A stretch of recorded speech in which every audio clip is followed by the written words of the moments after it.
Well, February 24th through March 1st is recognized as National Eating Disorders Awareness Week. Joining us in studio to talk about reducing stigma and improving prevention is Gail Hall, Executive Director of the Michigan Eating Disorders Alliance. Thanks so much for being here. Thanks for having me. Appreciate it. Well, let's first talk about your program. Well, our program is designed to prevent stigma, to increase prevention efforts, raise awareness, and decrease stigma for those individuals that are struggling with an eating disorder. Because it's a mental health issue, it's often not acknowledged, it's kept secret. So just by daring to have a conversation about it and bringing it out into the open, hopefully that helps to reduce stigma. Because the reality is, it is something that a lot of people are dealing with, and as we were chatting, even more so now, you know, among teens because of social media and things like that. Absolutely, and unfortunately not only teens, it's spreading down to younger and younger children. We've had some 9-year-olds already who needed treatment, and sometimes individuals in their 40s and 50s are still struggling, so it really can be a lifetime battle. Yeah. And so you have seen this at your place, Yes. the continuous uptick in Yes. people who need help. Yes, for sure.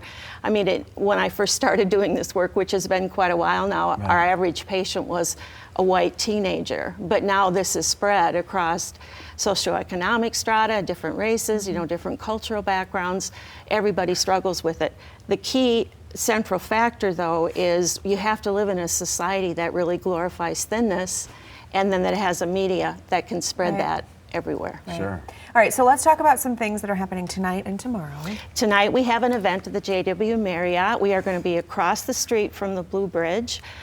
Unfortunately, it's not going to be lit this year because the lights are not functioning, but we're going to have our event anyway. Yeah. That's okay. Absolutely. This is a national week and we want to draw attention to the issue.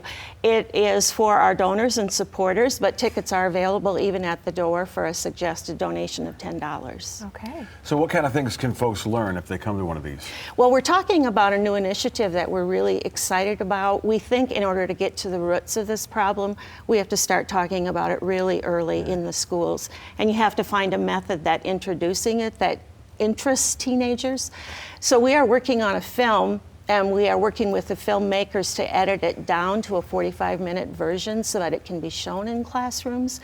It's about body image stigma. It's about the whole idea of mandatory BMI testing in schools, which was big a few years ago. And that did nothing other than make the kids who got those reports feel bad. It did nothing in terms of prevention. Yeah, and do you find that communication and trying to break that barrier to get, especially kids, teenagers, to talk about it is the toughest part? Absolutely. I think there's a lot of secrecy and shame around the disorder, so I would say to parents, if you see behaviors that concern you, not only eating behaviors, obvious weight loss, disappearing from the table after eating, but more social withdrawal, more depression, more anxiety, talk to your children. Don't just let it go on. I think we have the myth that somehow if we talk about these things, the problems will get worse, and actually it's quite the opposite. Right. So where can families go, you know, if they want to reach out, obviously to get involved in what you have going on, but for help too? Well, we have a lot of resources listed on our website, which I'm sure you're posting, www.meta.org. Okay. So it's a great Very place to good. start. Thank you so Yes. much for Thanks, being Gail. here. and thanks again for having me.